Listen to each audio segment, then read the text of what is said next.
Hey there guys, so today we have another review and this is a special one. This is one I've been wanting to try for a while. This is Farmstead's Ephraim Imperial Pale Ale, or basically their triple IPA, coming in at about, I believe 9.6 or 10%, one of those two. I couldn't find out exactly which one. But yeah, this beer has really eluded me. I believe based on reviews I looked up online, the last time this was brewed was August of 2014. So it's been almost a year and a half. So finally get to review and try one of the highest rated beers from Farmstead. I will say I've had Madness and Solitude, which is a bourbon barrel aged version of this beer. That beer is pretty awesome, but then again, I was wishing I had the base beer the whole time. I don't think, it's actually really interesting. I don't think I've met anybody who really likes bourbon barrel aged IPAs, yet breweries still make them, so that's pretty interesting. Yeah, most people just say, hey, why was this put in barrels? But still, breweries do cool things, and they like putting IPA / double IPAs in barrels sometimes. But that was still really awesome beer. But we're digging into this one. Yeah, one of the highest rated Farmstead beers, so I'm really excited. So beer definitely looks quite different from other Farmstead beers. This comes in like a deep gold, not as hazy as I would expect. It's just a really rich, deep gold, a little bit of haze to that. Almost looks like Enjoy by Unfiltered, probably something like that. So let's get the aroma on those.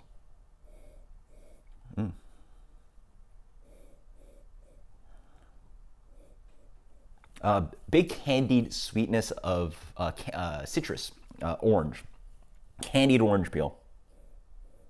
A little bit of like marmalade sweetness. Yeah, orange marmalade kind of sweetness. You get a little bit of like breadiness as well. Biscuity malt. Not too explosive. Yeah, just smells like a nice IPA. A little bit of the citrus action, not getting too much more. Yeah, and then just that candy sweetness and malt. There you go. Cheers.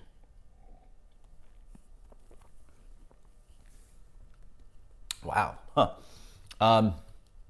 Okay, first thing to say, this doesn't taste like a Farmstead beer. This does not remind me.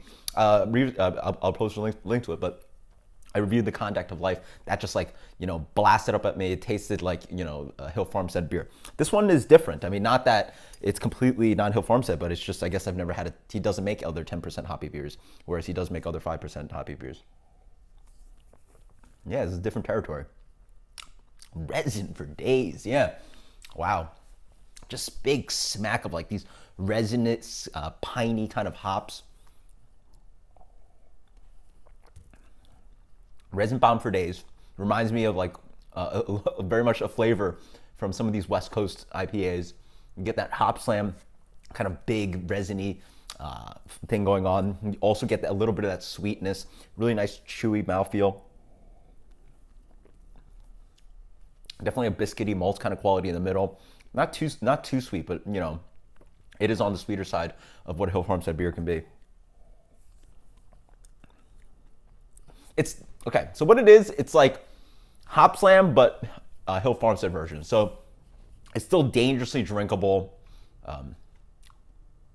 But yeah, it just has this like underlying resinous, dank, piney hop quality. It lingers on the back of the tongue. Like it's still grabbing at the palate of just tons of green pine just sitting there and resinous action. And yeah, I mean, it's dangerously drinkable, and it's soft compared to these other 10% triple IPAs, but it's still in that vein. Wow, so weird. I was expecting a Farmstead double IPA bumped up to 10%, but instead it's sort of like a softer West Coast triple IPA / Hop Slam kind of beer. Really weird, huh? What else does this remind me of? Reminds me a little bit of like, yeah, like Double Jack and Joy By and all those other beers, but really soft, yeah. You get that kind of like really nice, like, it just sits on your palate gently. But then there's also this abrasive, aggressive, like resiny hop character just digging at the tongue. Really perplexing beer. Rating. I don't know what I think about this. Then again, I'm slugging away at it. It's so drinkable. I'm not a big fan. Let's go with an 88 on this one. No, I'll give it a few more points. Let's give it a 90. Flat 90 on this one. Not overly impressed. I mean, still very good beer. You'd be very happy to be drinking this. But yeah, definitely not what I expected. Interesting stuff. So please post in the comments below if you've had Ephraim. This is a very different beer from what I was expecting. Until next time, guys. Cheers. Later.